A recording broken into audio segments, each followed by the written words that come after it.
teach the child to be aware of their pain body, not while it happens, because nobody will be listening to you. You cannot make even an adult. You cannot make them aware of their pain body in the middle of a pain body attack. That does not work. The human ego has to, at that point, the human ego has to develop and grow.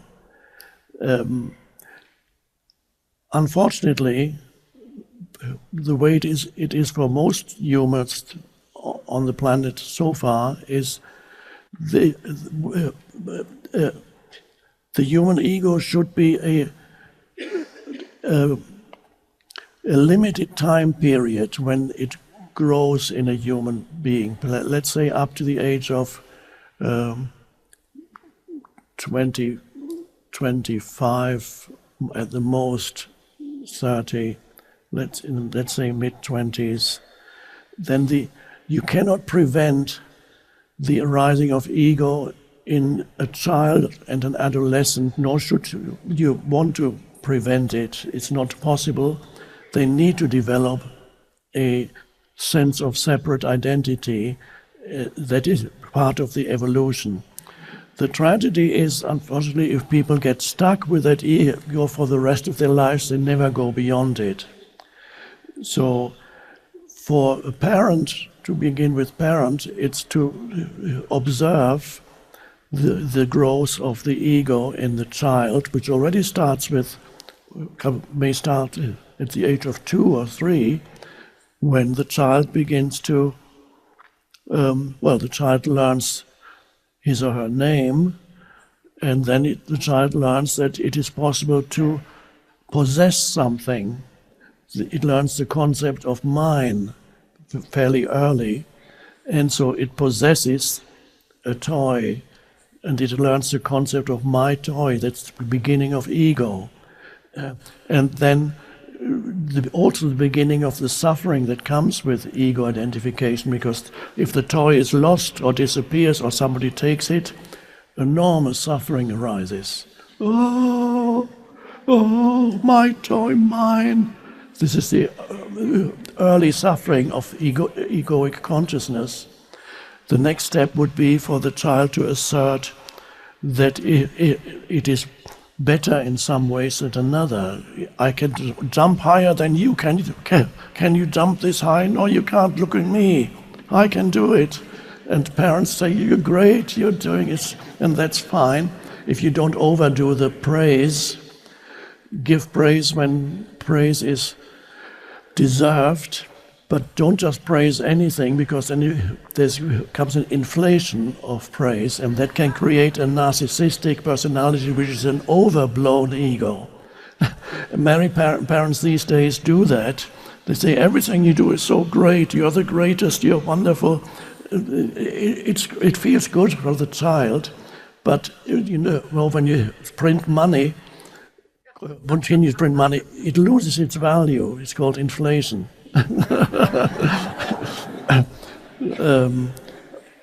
I know that, but many politicians these days don't seem to know it.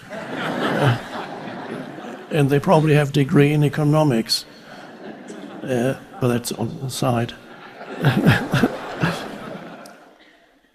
So you are there to gently guide them. You observe the growth of their ego, as it has to, gently guide them, and school ideally should prepare children for adulthood, and should also prepare them perhaps for the transcendence of ego. Perhaps they can even, when I said 25 years old, just number came to me, could already be at 21. Ego is something that needs to be overcome, but something that is necessary for a certain stage of human development. So schools should encourage children not to excessively identify with concepts. And there are a few alternative schools, I believe, that already to some extent do that. There are perhaps, I don't know, Montessori schools or Rudolf Steiner schools and so on, they, to some extent, they encourage children not to be excessively drawn into conceptualization at an early age. That is very dangerous.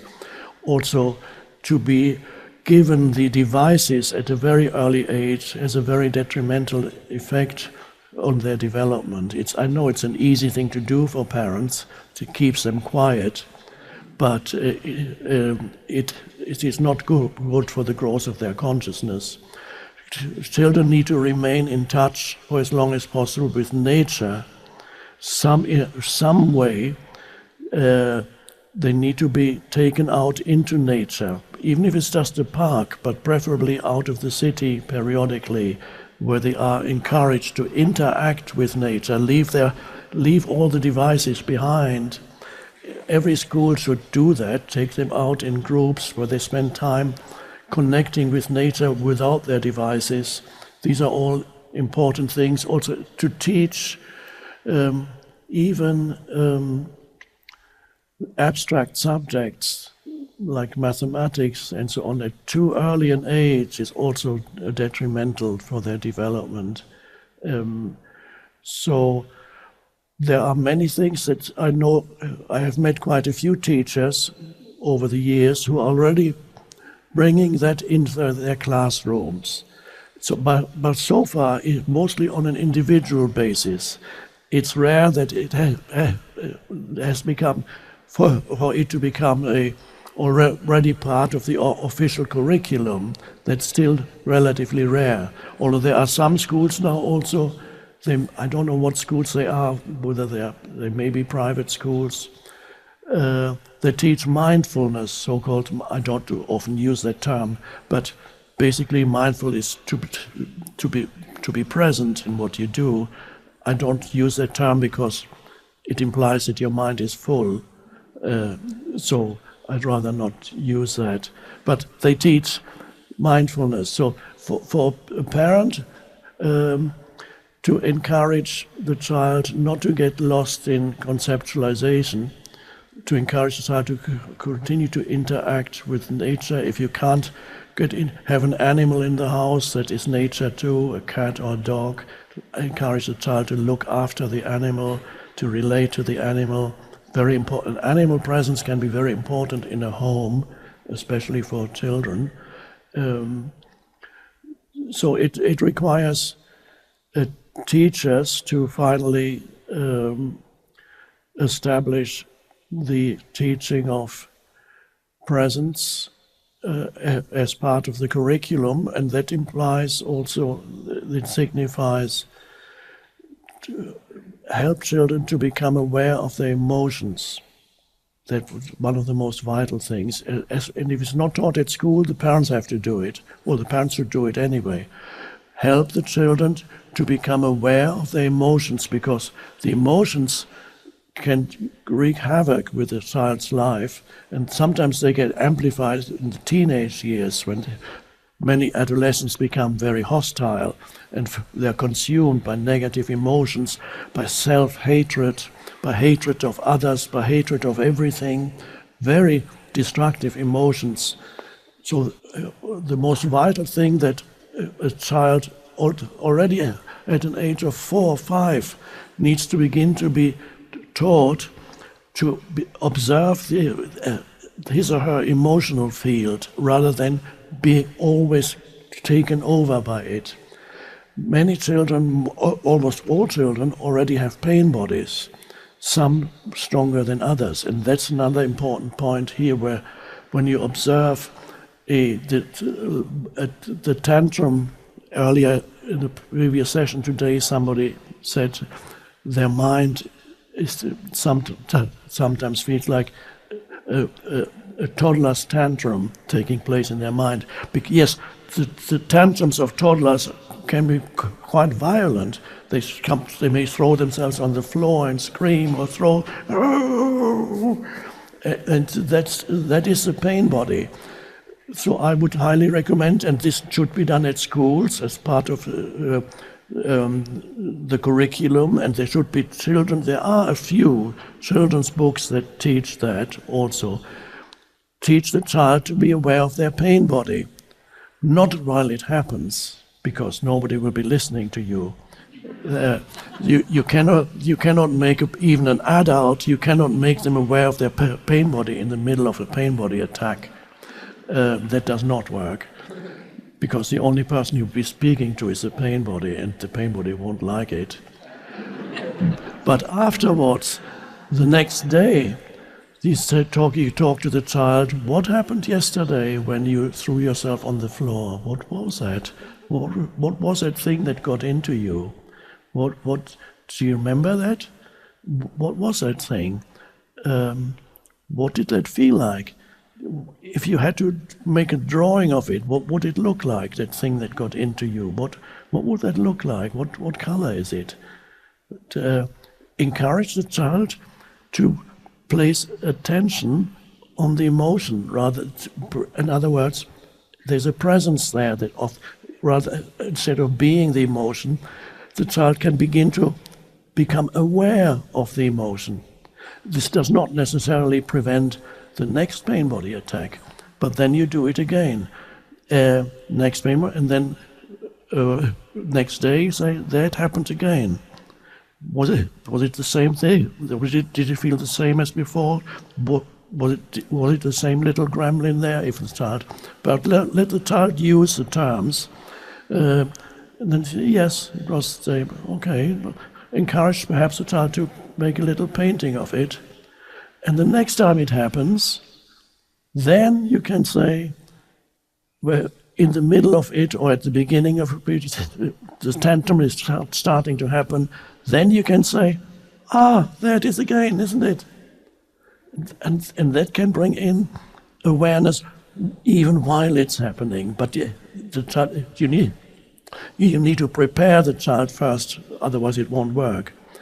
And they may not necessarily stop it. It will probably continue, but at least a little bit of awareness will have come in. There it is again, isn't it? Yeah, no, it isn't. It's not.